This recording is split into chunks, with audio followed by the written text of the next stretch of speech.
నమస్కారం అండి. ఈరోజు పేపర్లోని వార్తలు చూసుకుంటే 2 నెలల్లో 21,000 కోట్ల అప్పు బహిరంగ మార్కెట్ నుంచి తెచ్చిన ప్రభుత్వం. ఇలా అయితే ఏడాదికి 1,00,000 కోట్లు దాటిపోయినట్లే. ఏపీలో కొత్త ఆర్థిక సంవత్సరంలో ఈ ప్రభుత్వము కనీవినీ ఎరుగని రీతిలో అప్పులు చేస్తుంది. గత ఆర్థిక సంవత్సరము బకాయిలు కొత్త ఏడాది చెల్లించేలా ఆర్థిక శాఖ అధికారులు ప్రణాళిక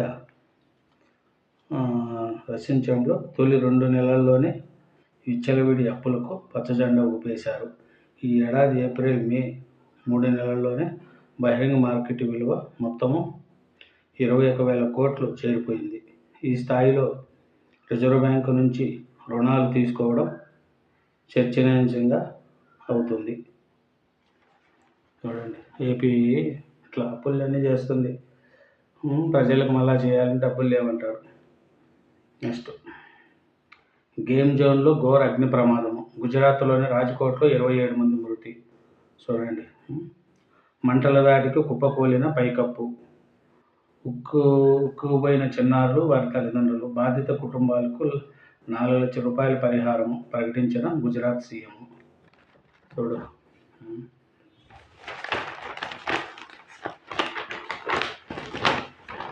నెక్స్ట్, 6వ విడతలో 61.11%, 58 స్థానాలకు ప్రశాంతంగా ముగిసిన polling.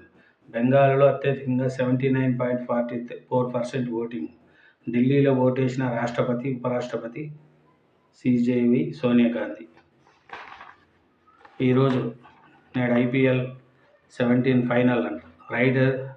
Riders and Risers. Kolkata Knight రైడర్స్తో సన్ రైజర్ హైదరాబాద్ ఈరోజు మ్యాచ్. అరాచక రాజ్యాలు ఈ నియోజకవర్గాలు. పరిశీలించే వారిపై దాడులు, ప్రతిపక్షాలపై అణచివేత చర్యలు, అధికార అండతో గుండాగిరి. 5 ఏళ్లలో చేసిన దారుణాలు ఎన్నో. ఎన్నికల సమయంలోనూ దహనకాండ. అక్కడ వైకాపా నేతలు చెప్పిందే వేదం, చేసిందే శాసనం. చూడండి, వైకాపా నాయకులు ఎలా విచ్చలవిడి స్నానాలు చేస్తున్నారు.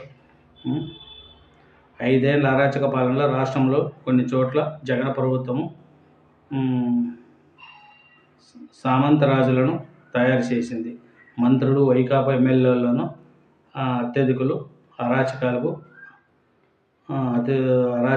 అకృతాలకు అతిథులకు కాకపోయినా కొన్ని నియోజకవర్గాల్లో మాత్రం ఈ 5 ఏళ్లలో ఎవరూ ఊహించిన స్థాయిలో అరాచకాలు చేశారు. విపక్ష నేతల సామాన్యుల చోట్ల నొక్కేశారు. చూడండి ఎట్లా నడుస్తుంది. మొత్తం ఈ 5 ఏళ్లలో వాళ్ళదే, వైకాపా వాళ్ళదే రాజ్యం. ప్రజలు ఏం లేదు, ఎవరైనా కొట్లాడితే వాళ్ళ మీద కొట్లాడడం, అరచడము ఇట్లా చేస్తున్నారు. అధికారం ఉందని ఇట్లా చేసుకుంటా పోతే రేపు అధికారం పోయిన తర్వాత పరిస్థితి ఇప్పుడు చూడండి.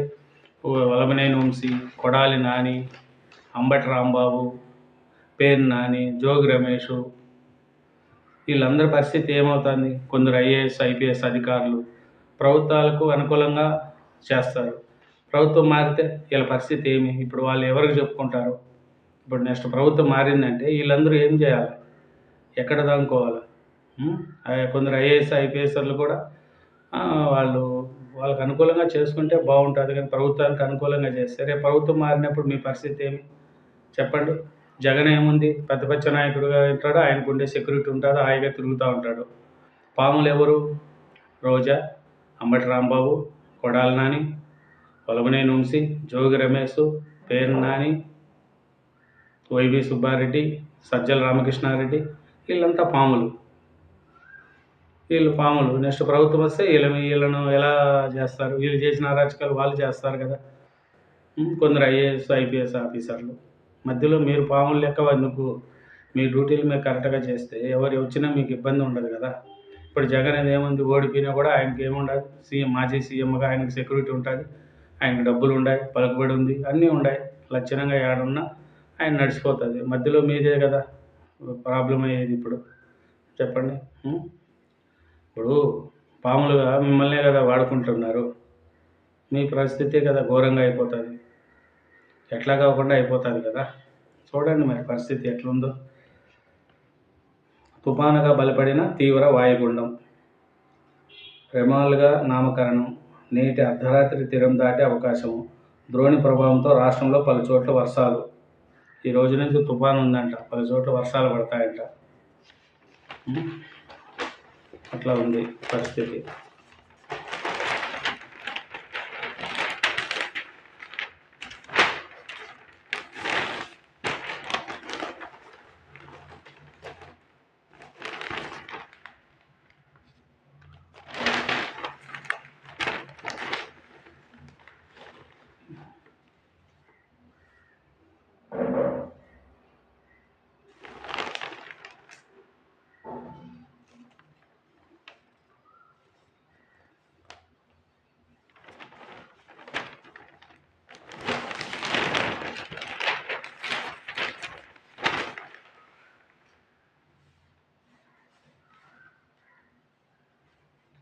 తొలి 5 దశల్లో 50.72 కోట్ల మంది ఓటేశారంట. అతి త్వరలో జమ్మూ కాశ్మీర్ అసెంబ్లీ ఎన్నికల ప్రక్రియ. సిఈసి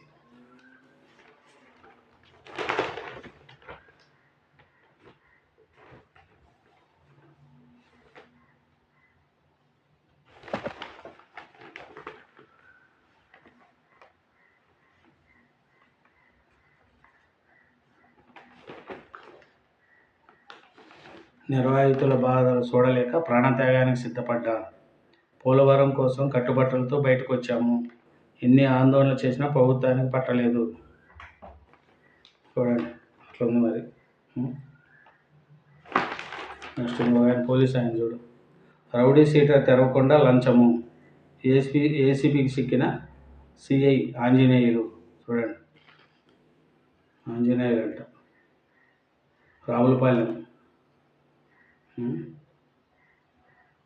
రావులపాలెంలో లంచం తీసుకుంటూ సిఐ ఏసీబీలో చిక్కాడంట. మళ్ళీ పరిస్థితి అట్లుంది.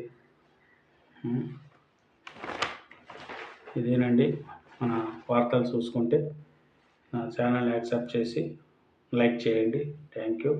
బాయ్.